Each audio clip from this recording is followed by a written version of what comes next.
Hi, everyone. My name is Haleigh Nickerson. I'm excited to be here. And today I'll be teaching Not Today, Not Ever, Decentralizing Neurotypical Privilege and Rethinking Neurodiversity as part of the Wi-Fi School. And I love Bufu, and their programming is always so amazing. So I'm really grateful to be a part of the Wi-Fi School. All right. Privilege. As we start, I want us to begin thinking about privilege and asking ourselves, what are the ways that we each define privilege? Privilege comes in many different forms: race, education, sexuality, ability, age, gender, ethnicity, culture, language, class. Privilege isn't necessarily a bad thing. It's always beneficial for everyone to know where and how we are privileged. Here's a video of the activist Janaya Khan that I found floating around on Instagram. And she kind of breaks down privilege. We need to change our relationship to how we understand privilege. A lot of folks, when they hear privilege, because of course we're not in an educational system that's supporting a sense of personal responsibility to each other. And so, unfortunately, for some of you, at the age of 18, 19, you're in maybe a classroom and somebody says privilege for the first time, maybe it's you, and the whole room explodes. And everyone's like, you don't know me, and you don't know what I've been through, because what they're hearing is, you're saying you've never been through anything in your life. Let me be clear. Privilege isn't about what you've gone through. It's about what you haven't had to go through. So sometimes I think it's about reframing our relationship to how we understand privilege to begin with. Yeah, it's a very binary thing. You're either privileged or you're oppressed. And meanwhile, everybody in this room we're all of those things. I'm an able-bodied person. I'm neurotypical. I'm quite charming. All right, let's move on.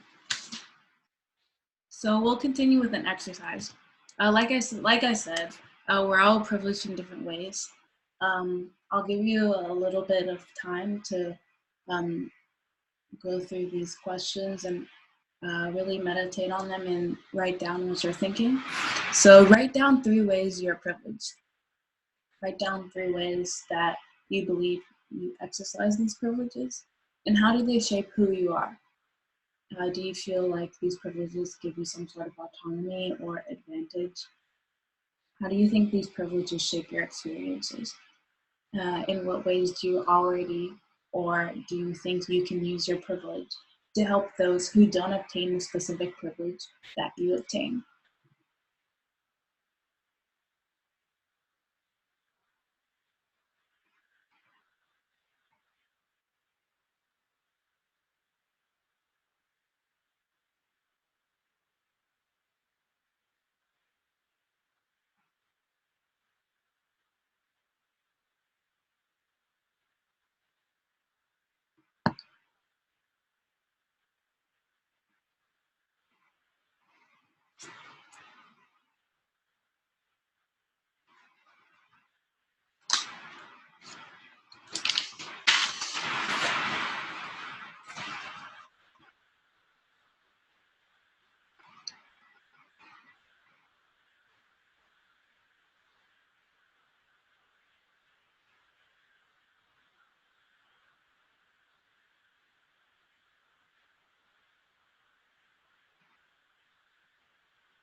What are some ways / areas that you believe you don't have privilege? On the same sheet of paper, write down 3 privileges that you believe you don't have access to. In what ways does this affect your reality? How does this make things challenging? What comes to mind when thinking about these inaccessible privileges?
What belief systems do we form about in terms of others around us based on our privileges and coming from privileged standpoints? Through this class, I'm going to want to talk about how we can apply this to the neurodiversity conversation. Dominant narratives. Let's discuss. Dominant narratives are stories that are continuously told and upheld. These narratives contribute to maintaining dominant ideologies that first and foremost serve dominant groups in our society. Dominant narratives are normalized, and through this normalization, all else is pushed to the margins and pushed to the sides. It's our job to attempt to shift attention towards a new direction, away from dominant narratives to counter narratives. Break into small groups and discuss, or reflect on the writing on your own.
Invisible disability. Invisible disabilities are disabilities that that there are no indications of the disability. So usually there aren't usually any physical or bodily indications of disability or condition. There are many invisible disabilities. It's important that we define and provide language so that in our understanding, we don't further render anyone's conditions, experiences, and identities as invisible. And just because the disability or condition is not visible to the eye or onlooker doesn't mean that the disability doesn't exist. And I think that just experiences and notions surrounding invisible disability relate to the idea of being seen before you're seen, because an onlooker or whomever might look at you and think that everything is fine, or that you don't have a condition or whatever that means, and assume certain things and think that you don't have a condition or disability, and make harmful assumptions and harmful ideas about you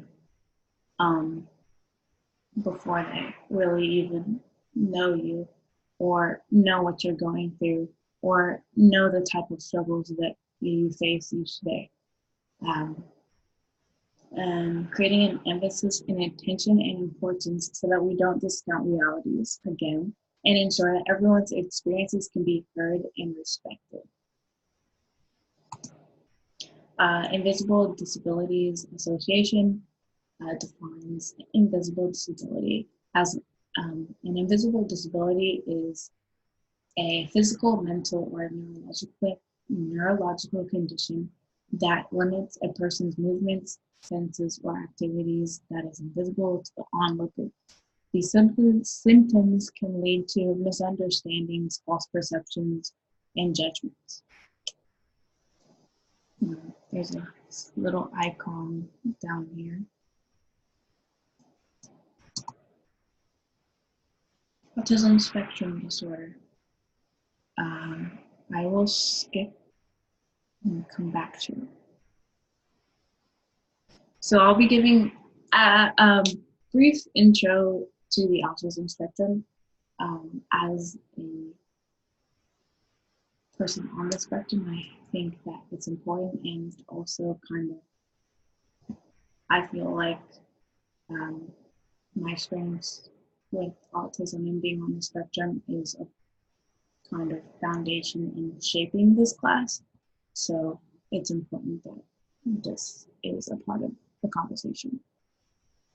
So what is autism? Autism is a developmental condition, disability that affects social interaction, communication, and other core areas. Autism is a neurological difference, not defect or disease. Autism is comprised of sensory processing differences, social difficulties, and differences in emotional regulation. No autistic person is the same. So, and also just an emphasis that autism is not a death sentence. It's not the worst thing that can happen to you. I think a lot of the time, just in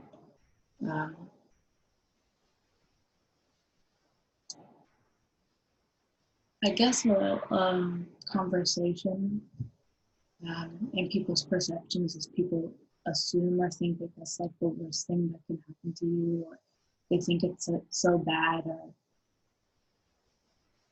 in this kind of framework of thinking that it's like a disease, but it's not a death sentence, and it's not a defect. It is a difference in communication, socializing, and maneuvering among the neurotypical world, which is the rest of the world. And so I'll go back to this. So this is kind of this is just an icon of the autism spectrum disorder, or autism spectrum, sorry. And here you can see all of what's comprised and making up the autism spectrum, or the autism spectrum disorder. So every autistic person is different. They might have a few of these going on, might not have all of these things. Might have every different person has a different combination of these aspects, which are depression, ADD, ODD, specific learning difficulties, auditory processing, sensory integration disorder, being gifted, developmental delays, OCD, Tourette's, anxiety, and ADHD. And like I said, every autistic person is different. And so they have different things going on, but there are a compiling of a confounding factor in multiple things coming together. And that's what makes up their autism spectrum disorder.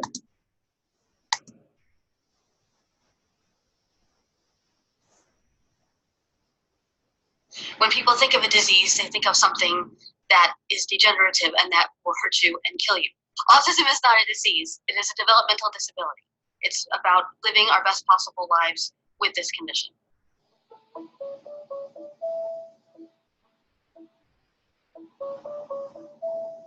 I don't know, I always get the you don't look autistic thing. Autism is like an internal thing, not an external thing. No one looks autistic. People find that out the first thing on, you don't act autistic. And I'm like, I had to go through a lot of stuff to learn how to mask my idiosyncrasies. Autism isn't a linear spectrum of high or low. It's a whole bunch of different traits that are on their own spectrums. It's kind of a 3D weird mess. Autism is simply a different way of thinking and seeing and interact with the world. I view autism as realness. The words high functioning and low functioning are used by people, again, who are talking about autism from an outside point of view. So rather than using those labels, we tend to say minimal support needs and high support needs to describe the different kind of levels of the spectrum that people fall on. I definitely would disagree with the idea that we're not emotional. I think we're actually highly emotional. I think that many times we don't express it the way that people expect. I like the comparison to Vulcans. In Star Trek, lore, the Vulcans feel more strongly than humans. They just don't show it. We're feeling it. It's there. It just might not come out. And then other times it might be overly expressed. And sometimes we'll cry. I mean, that might be at weird moments. I mean, well, you might think they're weird. I don't think they're weird. It can be so overwhelming, so intense that in order to function, so still or shut down a bit. There's an out because we feel them so strongly, so we shut down as a way of processing all those emotions. It takes a lot of effort to appear the way I do right now. It takes a lot of conscious awareness. Social skills are like a muscle for us. People will often say to me, "Oh, you're so high functioning. I would never know you had autism unless you said something." And I say, well, you don't live inside my skin. You don't know how hard it is for me sometimes just to get through a day. It's very, very draining. Even with people that I care for and enjoy being around, I have to psych myself up to be around them. All the little things that everyone does unconsciously, autistic people do manually. So that adds up. What I'm doing with every part of my body, I am to some degree aware of and trying to do. A lot of women that I know who are autistic are not diagnosed until their 20s, 30s, or even beyond. A large part of this is because the way that we diagnose autism is by using criteria that were created observing boys. And autism looks different in girls and women than it does in boys. People don't expect to see someone who looks like me or my two youngest children who are on the spectrum also. We know that anyone can, be on the spectrum. I didn't become aware of Asperger's until I was already an adult. At the time, finding a doctor was really difficult because there were people that were like, oh, women don't have that. And then there were other people that were like, well, you're too high functioning. I was in my early 30s when I was diagnosed myself. After my children were, I don't think I would have been otherwise. Women are underdiagnosed, Black women especially, and I think there's also this idea of, the strong Black woman, you kind of have to hold down family and be able to just keep going and not address, your, whatever needs that you have, your support needs, not prioritize self-care. We just relax. We're going to make it work in our lives. I remember parent-teacher conferences of teachers telling my mom that I should be in special ed. I was an ideal homeschool candidate. There was something wrong with my brain. I remember that one. That was cool. And now I feel a lot better. I feel like, okay, I know why I'm this way. I know why other people are the way they are, so I can bridge this gap. you invite a girl back to your apartment to watch a movie and she thinks you're just watching a movie. Netflix and chill doesn't literally mean Netflix and chill. That often does happen when you have someone who is inherently a little bit more naive because they're so literal. So we think of people on the spectrum as not being interested in sex, not having any kind of sex drive or sexual interest. And it's just not true. We just may need more support in order to learn how to make that happen. We don't naturally understand the nuances that are involved. And there are a lot of nuances. There's a huge thing where people think that people on the spectrum, that they all don't have relationships, and if they do, that it doesn't even reach a sexual point. Having or not having those things does not determine whether one is on the spectrum or not. Some of the ways that I show love, and he might have thought were odd, he now understands that it's just my love language, my way of communicating, and in a sense, he kind of serves as my interpreter to the neurotypical world. Often autistic people don't get taught sex ed at all, let alone like how to protect themselves in like the real world from like date rape. These are topics that often aren't taught to autistic teenagers because adults like don't want to deal with it. If people on the autism spectrum, especially women, are more likely to experience sexual assault or some sort of violent incident than the neurotypical non-autistic population.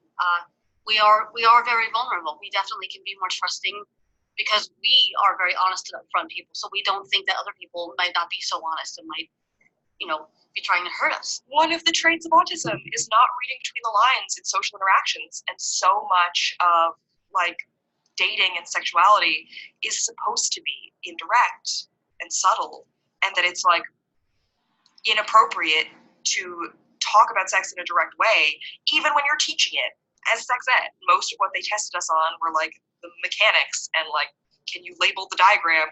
No one's teaching the social aspects. And honestly, this is where autistic people are the canaries in the coal mine. Teaching the social aspects of sexuality would help everyone. Autistic people need it, but it also benefits everyone. There's the stereotype that everyone with autism is into science and math and stuff, like Rain Man, but a lot of people with autism, women actually, especially, like a lot of us are into the arts. In my experience, autistic girls are also just as obsessive as autistic boys.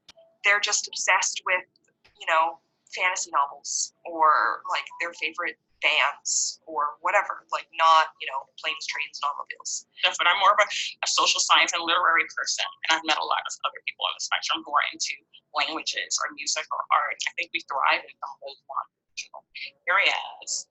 I'm at Carnegie Hall. I'm a writer. I definitely started off with the interests of astronomy. I actually ended up being one of the Mars One finalists, but it tends to be a stereotype, and I did fall into that stereotype. When I was younger and I had no outlet, nobody wanted to hear from me, and I felt that I couldn't be myself, so I turned to writing. People picked on me for any number of things, and I didn't know why. I didn't know what it was that they saw that was different. Nobody would ever tell me that. It's like somebody making fun of a blind person, only in this case, you're blind socially.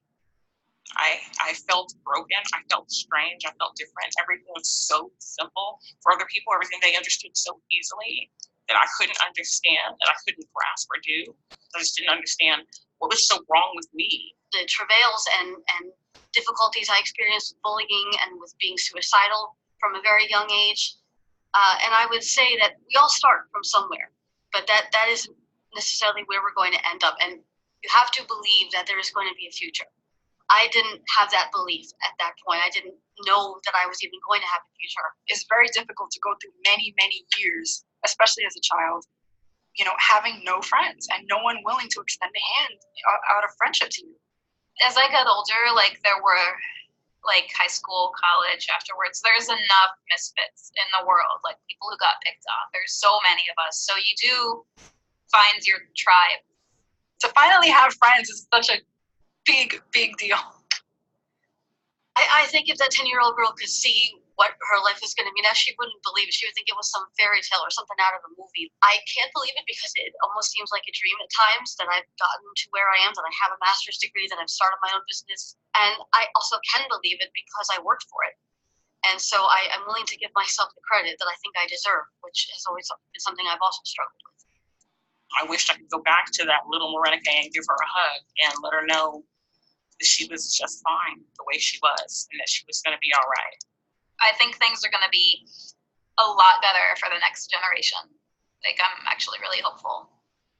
They are going to be diagnosing children more, and there is going to be more social acceptance. You know, your kid might be behind their peers, but it doesn't mean they're going to be behind forever. Your kid is a full human being who will grow and change just like everyone else.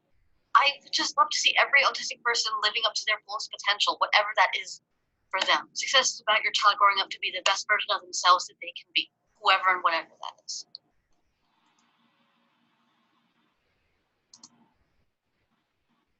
Autism continued. Diagnoses are helpful in clearing up confusion and gray area. They help in no longer having to wonder about symptoms or struggles in relating to others and in better understanding oneself. Diagnoses are also largely helpful in accommodation, and unfortunately, the way that our healthcare system is set up and our care system is set up is that you have to, in order to have access to accommodation, you have to have access to healthcare, and all of these certain things actually, in order to have access to accommodation, you do have to have access to healthcare, but you have to have diagnosis. That's what it was. Sorry. And also, just like going back to privilege, and thinking about privilege, it's also a privilege to be able to be diagnosed and to have proper access to healthcare and resources. Spoon theory and limitations. Spoon theory is a disability concept that was created by Christine Miserandino. I think that's how you say her name. But I see it as a tool that helps us recognize and communicate limitations to ourselves and others. And it's used to explain the reduced amount of mental or physical energy available and needed for daily activities, and activities include living and productive tasks throughout the day. And not everyone needs or identifies with this, but I think that it is important to think about it in terms of understanding limitations regarding condition and disability. And so here's a diagram of movement spoon theory. And it says if you only have 12 spoons per day, how would you use them? So each day you have 12 spoons, and that's the concept. And each living activity that we have to perform throughout each day to get through the day is a spoon or a different amount of spoons. And so I guess the more energy input that a task requires more spoons. So this is just a concept that kind of helps you understand and frame what your limitations are and what you can do in a day, and kind of giving you language and imagery to be able to communicate with others. Hey, I have this many spoons today, or I can't do this, and explaining why. Yeah. So at the top, there's 1 spoon, getting out of bed, getting dressed, taking medicine, watching entertainment. Those are low energy input. And then 2 spoons, bathing, styling hair, browsing internet, reading. Those types of energy input, almost medium energy input. Making and eating a meal, socializing, light housework, driving somewhere, which require more effort and energy input. Those are 3 spoons. And the last is 4 spoons, going to work or school, going shopping, going to the doctor, exercising, which requires 4 spoons. And so each day, again, you only have 4 spoons. Or not 4 spoons, 12 spoons, I'm sorry. You only have 12 spoons. So kind of illustrates how when you are navigating condition or disability,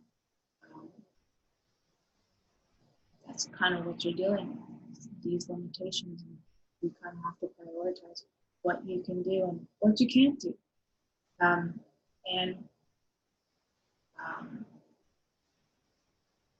The spoon theory is helpful for other people to understand and empathize. You kind of get an idea of your limitations and what you're going through. Because just from experiences, a lot of people don't understand, and a lot of people don't know their limitations just by looking at you, especially with invisible disability. Invisible disability, especially if when they see you, you're kind of like seem to have things together when they don't know the energy required and strength required and struggle that you kind of go through each day. Keywords. These are keywords in relation to neurodiversity. So holistic. Holistic is a word used to describe those who are not autistic, non-autistic, atypical, uncommon, divergent. The word used to describe autistic neurology, and I put it in those like, I don't remember what those are called, parentheses, because then atypical is a term that is not limited to autistic neurology, but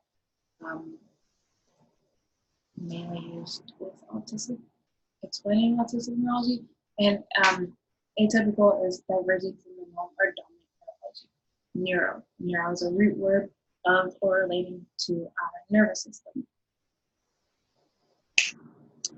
Neurotypical means neurologically typical or normal, or what's deemed as normal, societally normal. Understood as the dominant neurology. It's usually abbreviated as NT. And neurodivergent, which is the opposite, accounts for those whose wiring neurology veers away from the norm, what's deemed as normal, typical neurology. So neurodivergent is atypical, and again is the opposite of neurotypical. And here's a diagram so that you can be able to see visually. Typical neurology, non-autistic, atypical neurology. And also,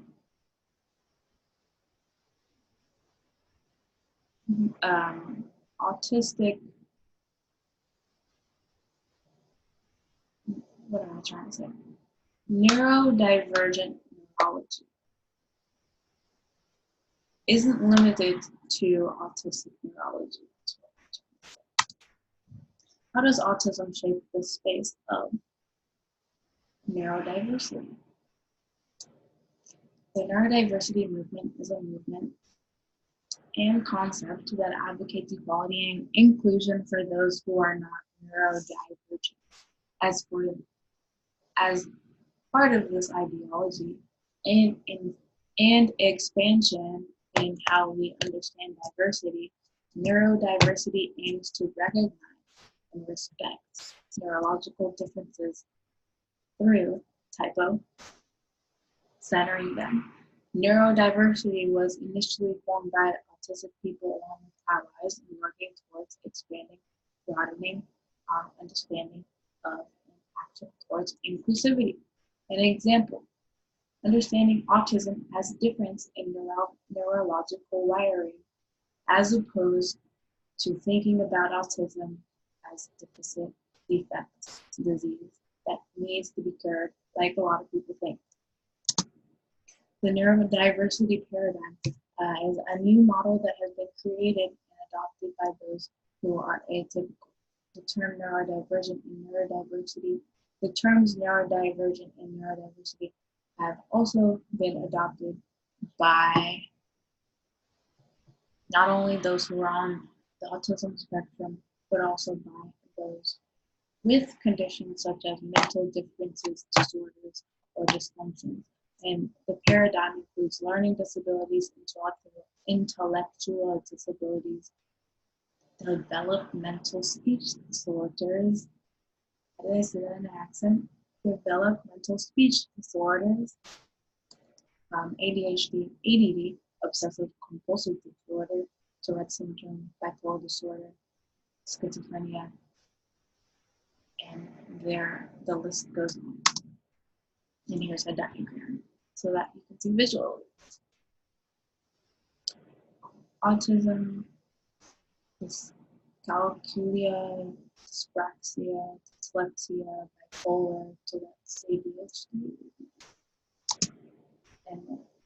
Neurodiversity encourages, advocates, and prioritizes embracing difference rather than being forced to conform and adopt specific normalities, ideas, behaviors, and ways of thinking.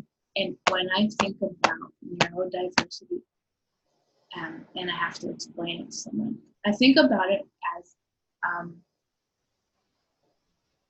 I think about it in a way, in explaining it, I think about it as explaining, well, you wouldn't slam a square peg into a round hole. Like, that does more damage to both of the objects, but it's just the things are different. So you embrace them being different, and you would put the round peg in the round hole and the square peg in the square hole, and not try to force anything otherwise. I also think about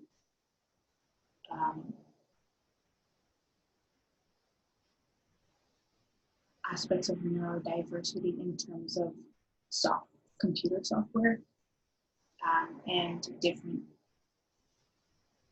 devices take different software, and you wouldn't, like, in terms of this, like, you wouldn't force a software for another computer or specific device onto a device that it doesn't belong to, because it's not the software for that specific device. So in thinking about neurodiversity and kind of feeling pressure to, and also in some cases, like, growing up being forced to conform to specific normalities, it doesn't make sense to do that.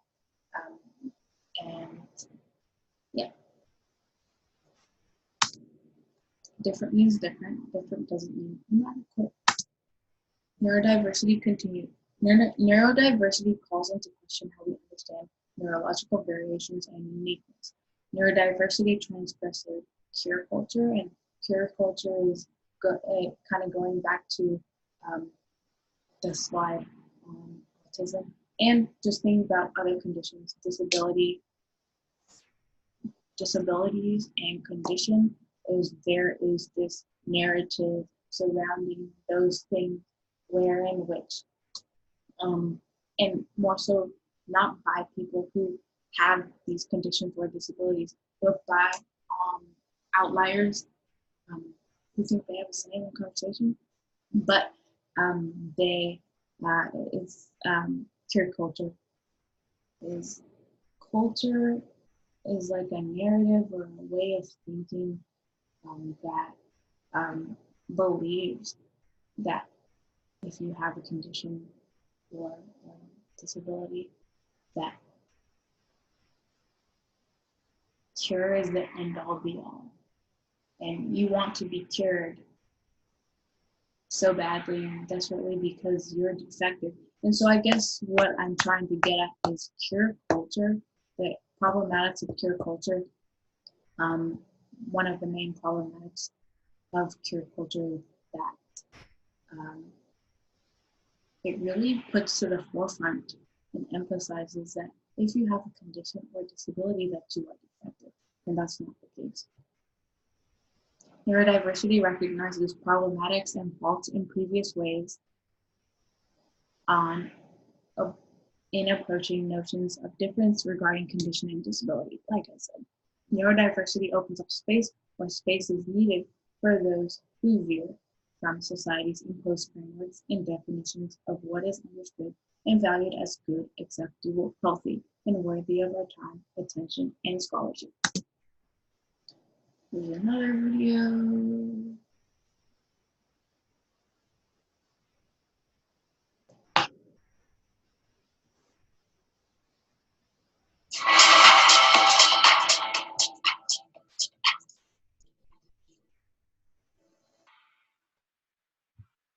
My son started school this year, a normal thing to do for a kid his age.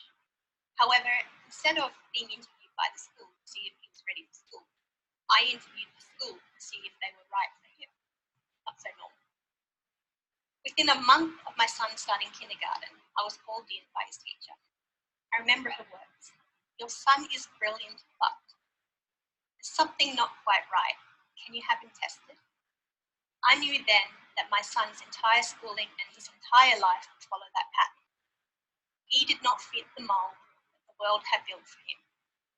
You see, my son is different. He's not what you call neurotypical, which is fine if schooling wasn't built around neurotypicals. Neurotypical is the term that refers to people who have no neurological difference. It is estimated that 10% of the world do not fit this category. That is 10% of the world who live in a world built for 90%. Since we've known about neurotypicals, we've been trying to change them. The current accepted methods are medication and cognitive therapy. This is done so that the brain mimics the brain of the 90%. Doing this, though, takes away what makes the 10% unique. But why? Well, the world doesn't have time for people who think differently. But here's the thing. How can society and our problems change if we keep doing the same thing? How can we come up with solutions if we all think alike? The key may lie in the non-neurotypical brain that never fits the mold. I remember back to what my son's kindergarten teacher said. "Your son is brilliant." Yes, he is, I began to think. And I remember of all the amazing and surprising things he's been capable of doing. That's the thing about the 10%. They can do things that 90% have never imagined. So I think it's time we change and stop putting the mind in a mold. Innovation doesn't come from doing the norm.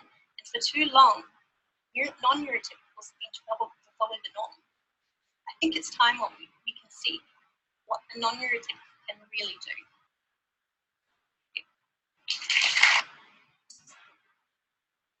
Here is another diagram of neurodiversity. And it kind of shows you, again, like the other diagram, the different things that make up diversity in its entirety.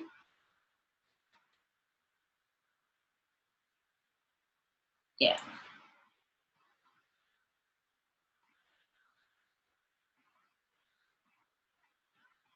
I think one of the most important takeaways from that TED Talk, that really short TED Talk, was that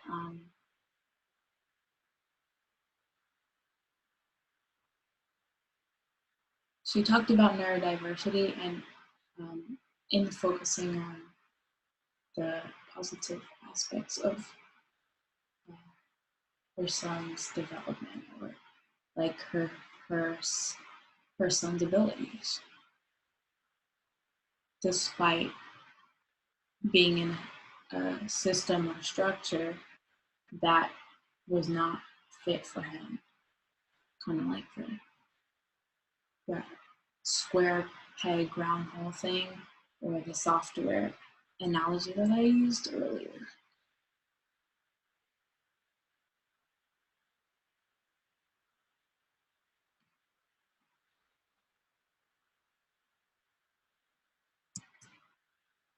Paradigm shift. Paradigm shift is a revolutionary change from one way of thinking to another. A transformation or a metamorphosis rather than an evolutionary process. The paradigm we use and accept is dependent on us believing what we perceive to be true and accurate. Boom. And this is another diagram, kind of just showing decentralization and following the paradigm shift, because in order to shift and reach a broader understanding of inclusivity, we must decentralize what is already. We must decentralize neurotypical privilege and certain notions surrounding condition and disability that aren't useful, or that they don't necessarily need to be in the forefront. Decentralization. Nothing changes without action. Nothing progresses without action. Decentralization is the transfer of decision-making power and responsibility for results. It's to disperse something from one point of concentration or attention. Decentralization is how we can move towards a more inclusive environment and world. And again, emphasizing the notion of the paradigm shift, decentralize through shift a focal point. And when and I keep saying we, but it's not really me because I'm atypical. But when I say we, I guess I mean like in terms of humanity and society. But anyways, paradigm shift. When we, as a society,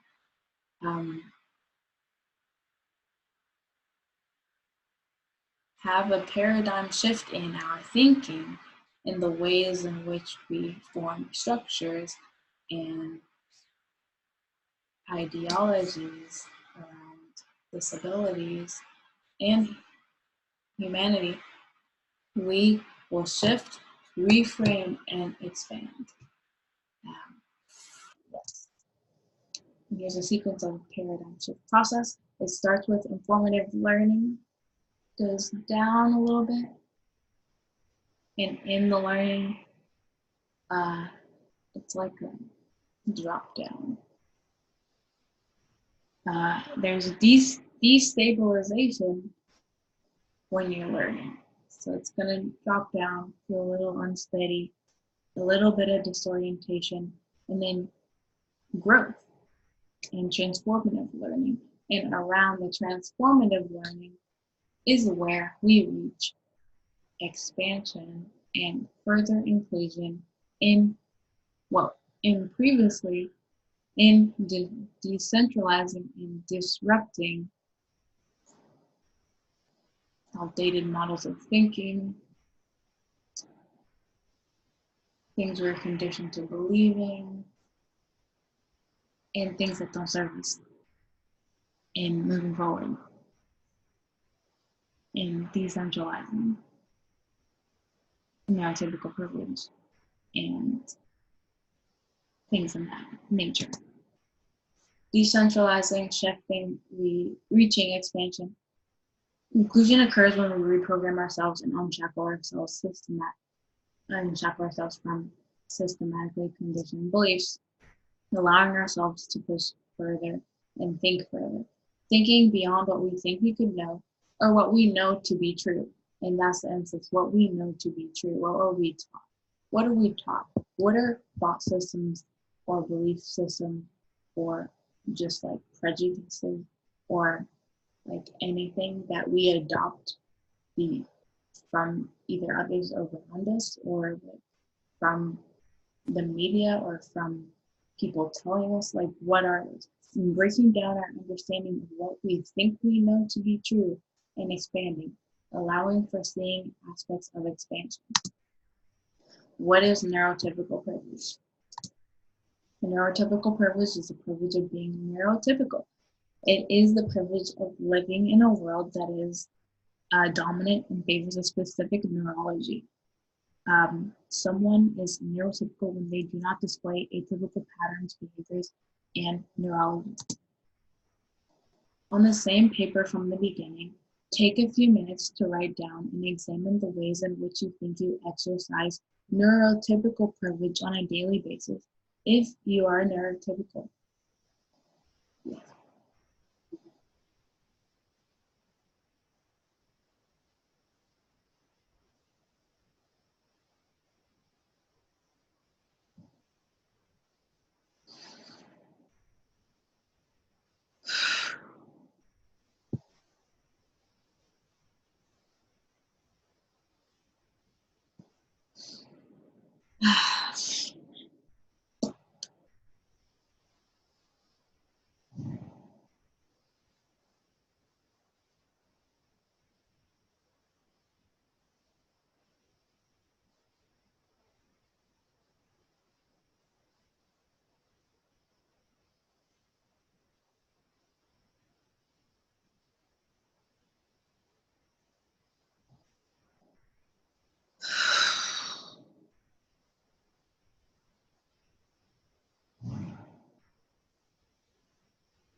Okay, I'm not sure if this is enough time, but because this was recorded, you can pause it.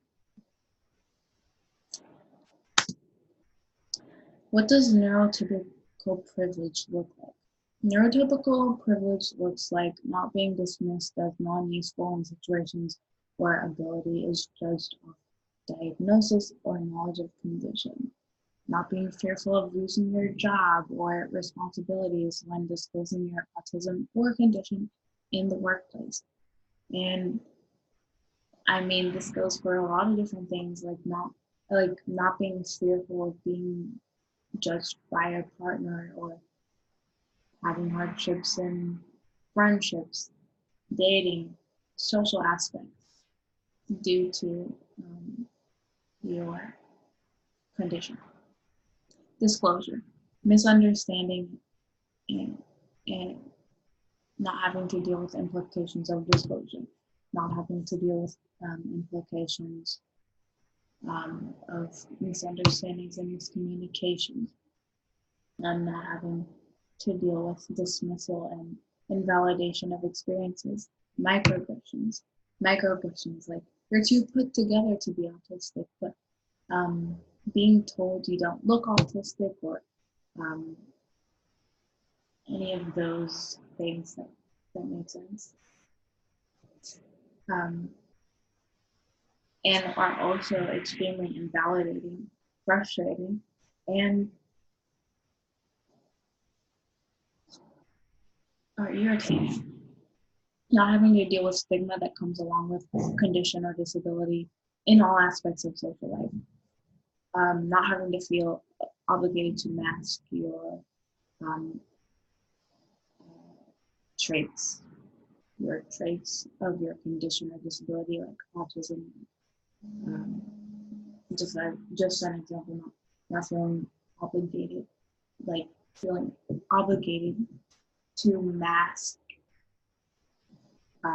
certain behaviors when in specific environments and settings, like not singing or masking behaviors, forcing eye contact. Yeah. things like that. I could go on, but I have to focus. Not having to do with miscommunications due to autistic or neurodivergent traits not being infantilized. Being infantilized sucks. It's kind of like people speak, and I don't even know if some people realize they do this, but they will speak down to you in a patronizing way.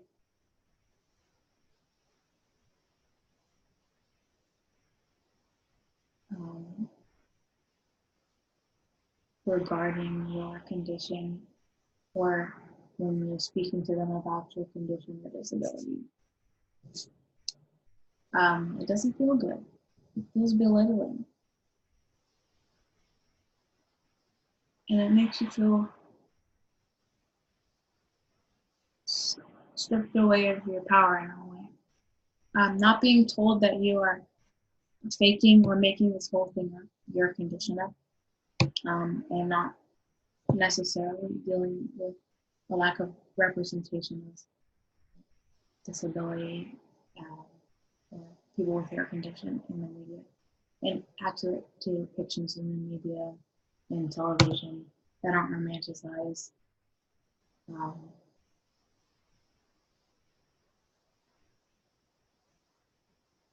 In exaggerated ways. More examples of neurotypical privilege. I actually will be reading off a list of aspects of neurotypical privilege that I came across on a blog called Square 8 Online. So I picked a few from that blog to share with you all. I have never been told, because of my neurology, that I am incapable of feeling pain. People of my neurology are not generally considered burdensome to our families or other groups. I can assume that police officers will not become alarmed at my natural body language and find it necessary to subdue me in advance of any wrongdoing. And there have, like all of these examples, there have been many cases. Like I remember reading a case where someone who clearly had a condition, the police thought that their fidget or what they were using to fidget was a gun, or that they were holding a weapon, and so that meant that they were up to no good, and it is compiled in even more heavy when you're Black and autistic, or you're Black and have condition, and these things happen. Where in which, like I said, people see you before you're seen, and they assume what they don't know and what they think they know to be true, and it's not true. And then the whole situation just goes sour. Onlookers. I do not have fear that important decisions about my life will be made by others who are considered more qualified based on knowledge. Continued. I can reveal my neurology to my boss and coworkers without fear of losing my job or being judged, or without having trust and certainty lost in my abilities to complete tasks and work. That's a real one. Well, they're all super important. I do think that resonates a lot. I think there is a huge fear with disclosing condition or disability, because you don't know what people will think, and a lot of the times when you disclose a disability, people see that as a weakness, or like again, they see it as deficit, even a defect, even though it's not. And in most cases, in a lot of cases, you still get like you're. It doesn't mean you're having a disability doesn't mean you're not qualified, even though some people think that's what that means. But in structured workplaces that are neurotypical, it can be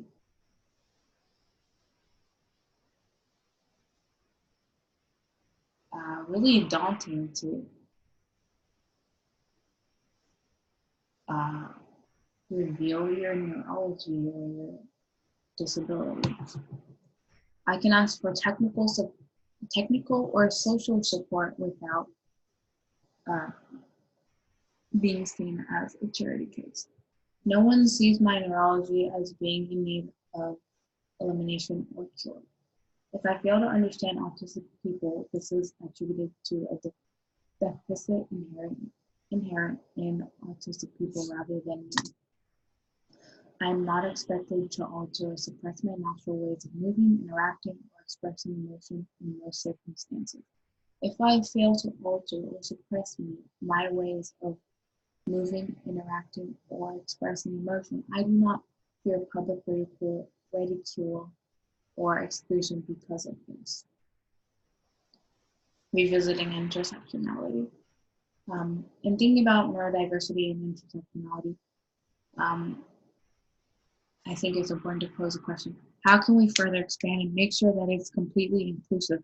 Completely inclusive, meaning we're not just talking about disability, we're talking about the intersections, we're talking about gender, we're talking about race, we're talking about sexuality, all of these things that make up someone's identity, they are inextricably linked. They are intersectional. There is not one over the other, even though in some cases it feels like we have to prioritize one over the other. And this is especially being a Black woman on the spectrum. In race and disability, from analogy to intersectionality, also sociologist Frederick and Schiffer began looking at disability from an intersectional approach in using Kimberly Crenshaw's theory and model of intersectionality. In their approach, they were able to make crucial connections between disability and race. Schiffer and Frederick proposed the minority model in emphasizing the importance of embracing intersectionality and conceptualizing and advocating for disability. The minority model is a social political framework which argues disability and disability rights are and our understandings of disability to be ultimately centered around white middle-class bodies and experiences, which is true. And in being centered around white middle-class bodies and experiences, failing to meet the needs of disabled minorities. The conversation seems to be centered around white disabled bodies. And if you think about it in terms of breaking it down,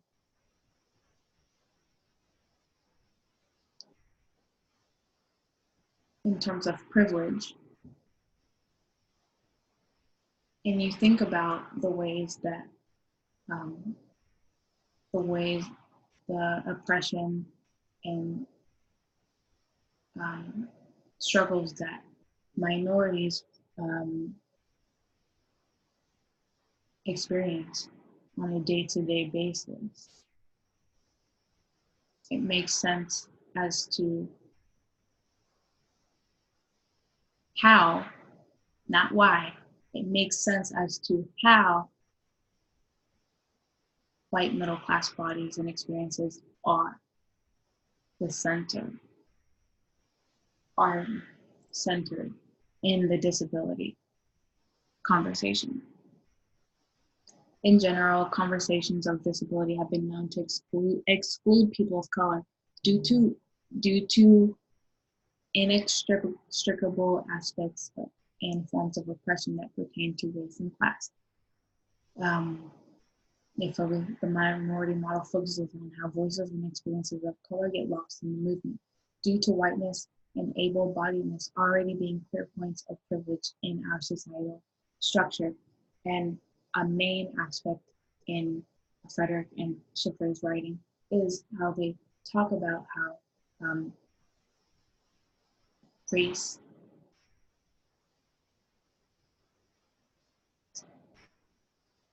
societally and politically speaking, race is already deemed um,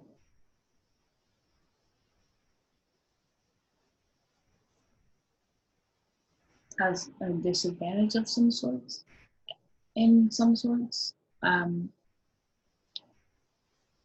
And when thinking about things in an intersectional framework, that already pushes disabled people of color to the outskirts.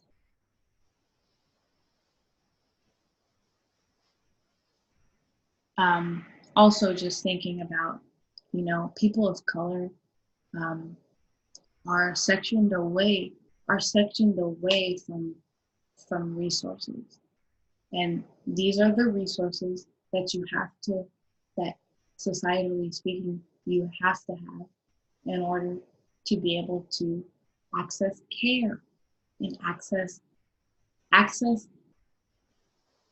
health and health care and things like seeing a doctor to even get a diagnosis, seeing a therapist, seeing a psychiatrist to even know what is going on with you or what is going on with your child or someone in your family. People of color are sectioned away in many different ways. And the factors of class and race, socioeconomics play into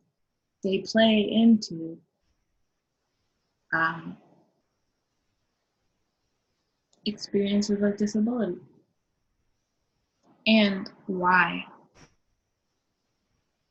experiences and voices of color are not at the forefront. Because what is at the forefront are people who have the privilege to care, to seek out a doctor, to get a diagnosis. It's all about access. It's imperative that voices and experience of color do not get left out in dialogue surrounding disability. And I also want to leap back too, because in talking about disability, disability conversation doesn't void racism. So when you're thinking about disability, like you can be white, middle class, you can be whatever, and you can have a disability and still racist. So that's also how people of color get pushed to the margins also. For those of us who are neurodivergent, how we can maintain self-esteem in challenging environments. And we can do so by exercising self-compassion, knowing your boundaries and limits, and the tool of understanding and figuring out your boundaries. You can reference back to the spoon theory, because I found that to be quite helpful. Don't go it alone. Surround yourself with people who are familiar with your needs and limitations. And if you feel like you need to remove yourself if you are able to from the challenging environment. How can we make space for our autistic and neurodivergent counterparts? Take a few minutes to think about the ways in which you can make space in our everyday lives for our neurodivergent counterparts.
ways that neurotypicals can be supportive and more understanding.